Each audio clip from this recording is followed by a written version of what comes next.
Jetzt müssen wir euch auch auf Instagram aufnehmen. Ja, mach doch. Erzählt mal. Ja, was erzählen wir? Wir sind extra hergefahren, haben die gesucht, lang gesucht, bis wir die Kette hin. Ja.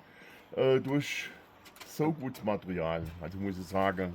Also der Weg lohnt sich. Ja, Schön. Auf jeden Fall. Ihr wart gerade hinter in der hinterste Ecke. Am allerletzten Eck. Was gibt's da? Was gibt's da? Da hat es alte Schlipper.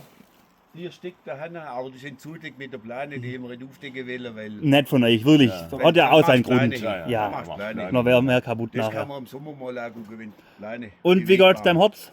Mein Herz Ja. braucht Das schmeckt wie demnächst brauche ich Tablette. Doch, einwandfrei. Also da muss ich sagen, die Reise hat sich Hut ab.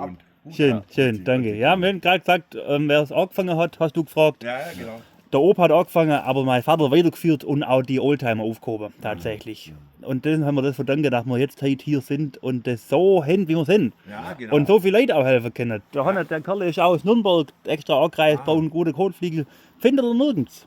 Ja, ist schwierig. Man Ich muss sag- zum Fischer und das holen. Ja, muss zum Fischer. Ja, Ich sage immer, das ist das Gute daran, das Hinterste kriegst du gar nicht raus, da musst du erst mal mit dem Hubschrauber Ja, ja, kommen, das sonst ist- aber wenn ist du ja halt das Gute. eine Kleinigkeit brauchst, Ja, das ist das Gute. einwandfrei. ja. Einwandfrei. Top. Schön, dass ihr da sind. Guckt ruhig weiter. Jawohl. Viel Spaß noch. Machen wir. Danke.